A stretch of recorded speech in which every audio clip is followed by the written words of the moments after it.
Play to touch your audience, and any mistake won't matter. Do you understand? Catherine stared at the Marquise. Not really. The man chuckled. You will, someday. Just play your first song with me in your mind, will you? Something that you think will make me smile. Guillaume held Catherine's clear young eyes in his gaze. He kissed her hand. It was covered with sticky sugar and breadcrumbs. Catherine blushed. It was the first time she looked embarrassed by anything. It would be my pleasure, sir. Catherine trudged up the wooden podium and walked towards the middle of the stage. The crowd's chatter died down. She curtsied in front of her audience, waved to her father, and stole a glance at Guillaume. The man gave her a tiny nod. She sat down in front of the piano, admiring the cream and ebony keys underneath her fingers. Her own piano was broken and beaten. Father had sold his horse for it. The A3 key never played, and the strings would creak when it was cold. But it had never failed her. She knew the keys like they were her own fingers. She whispered to the new piano softly, as if coaxing a beautiful untamed animal. Let's be friends, okay? She saw Rosa at the far end of the podium, watching her diligently. There was a renewed vigor in her blood. She could hear the keys calling out to her. A song that would make him smile. She placed her fingers on the keys. She began to play. At the ring of the first few notes, it became apparent to the audience that this girl was something special. Here was a little girl, barely tall enough to reach the pedals of the piano, playing as if she owned it. There were times she'd miss a note or two, but it didn't matter. She played a song to make someone smile, and it touched everyone present. Her musical skill was far beyond her years. Her fingers caressed the keys as if she was making a flower crown, carefully weaving the petals.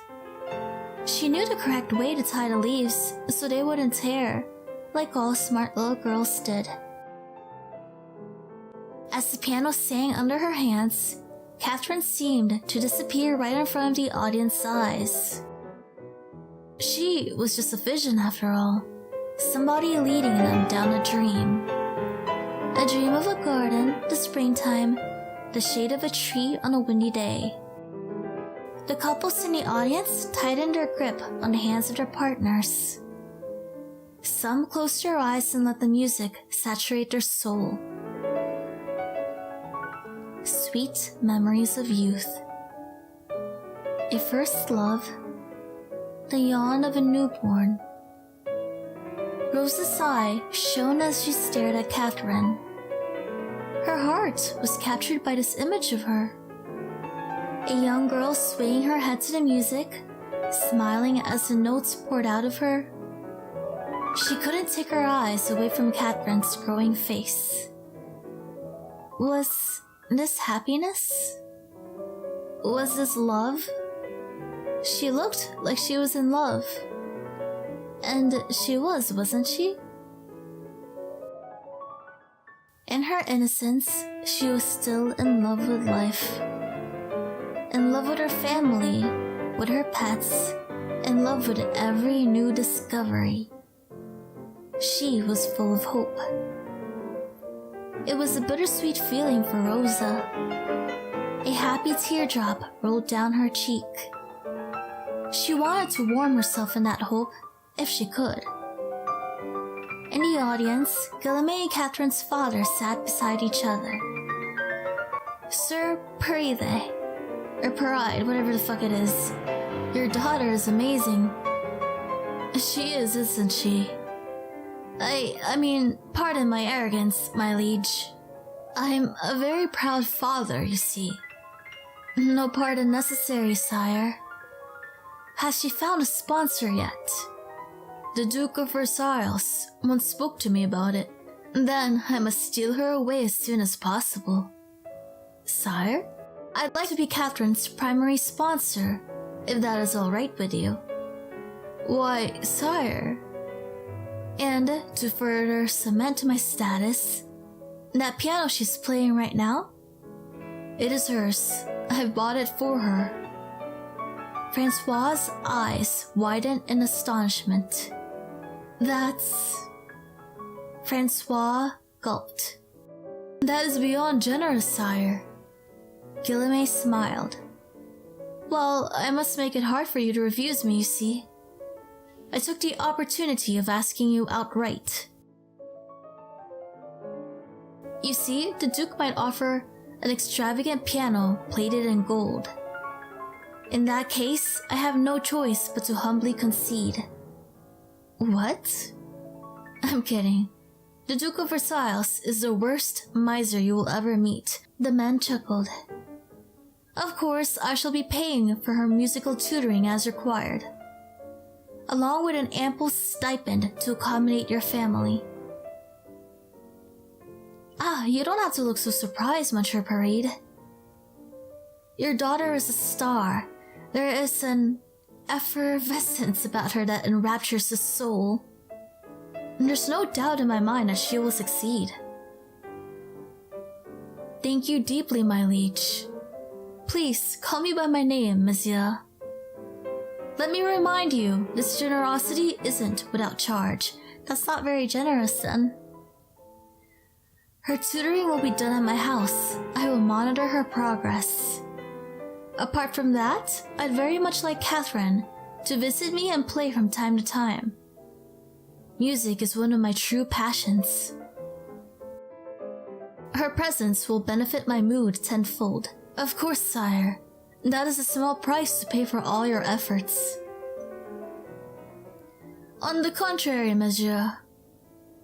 You don't have to decide now. Kindly think about it. Thank you, my lord, Sir Guillemette. After the performance, Catherine and Rosa went to the Marquis's garden to play. Francois and Guillemette lingered on their table, sorting out the details of Catherine's further education.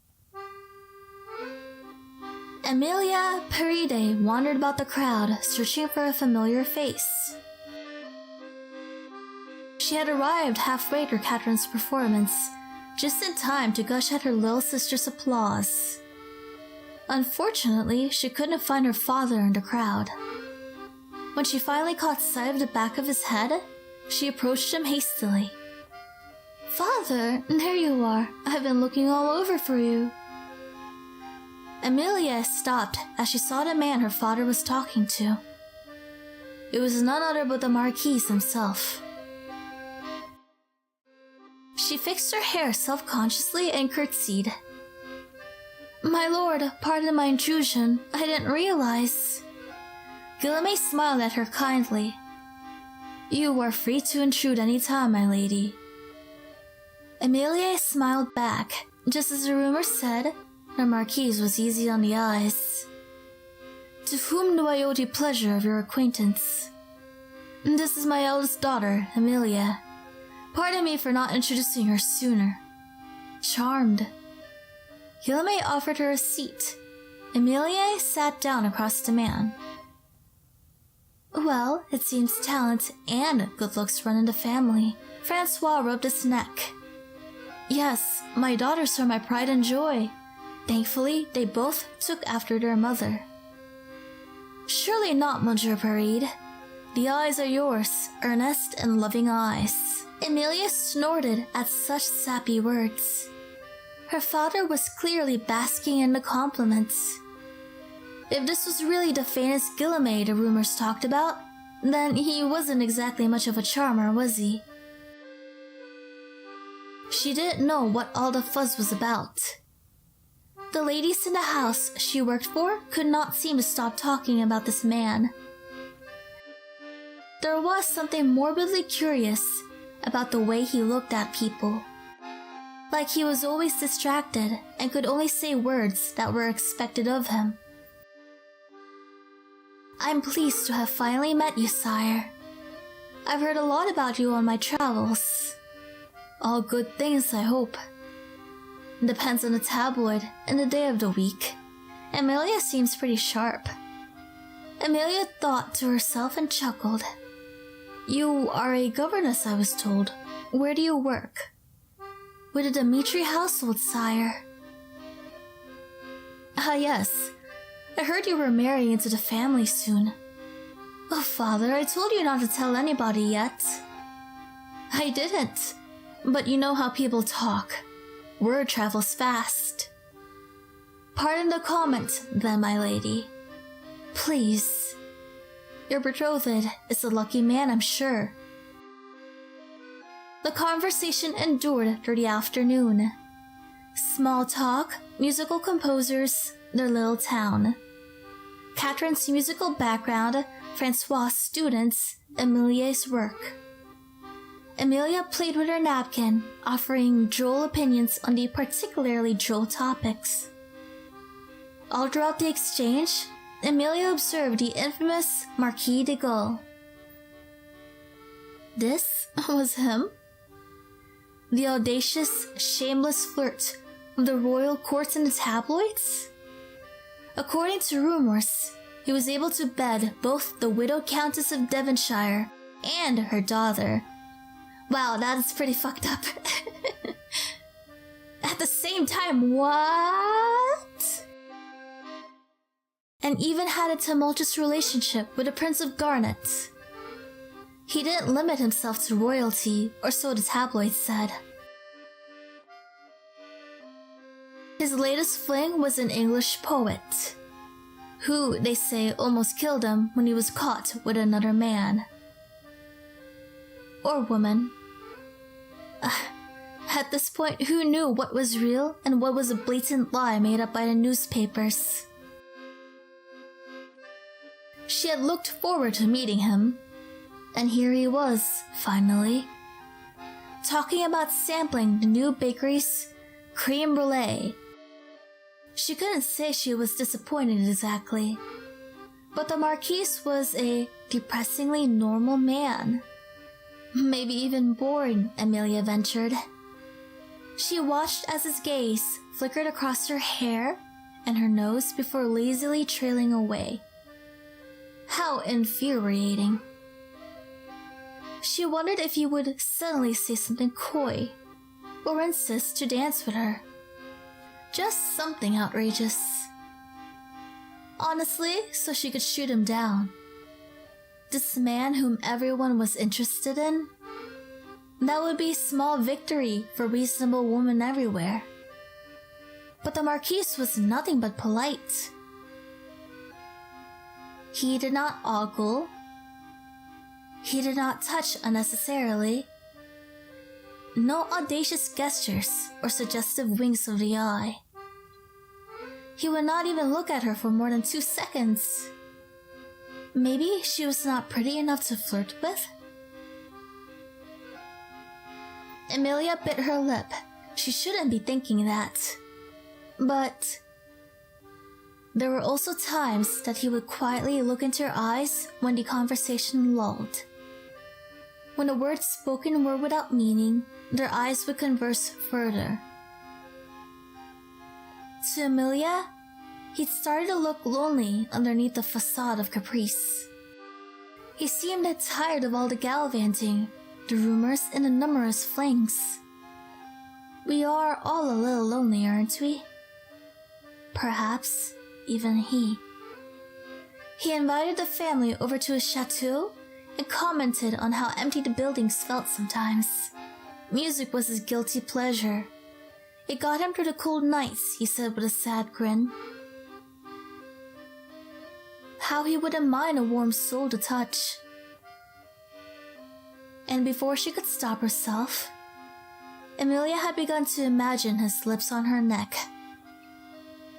On one of those cold nights.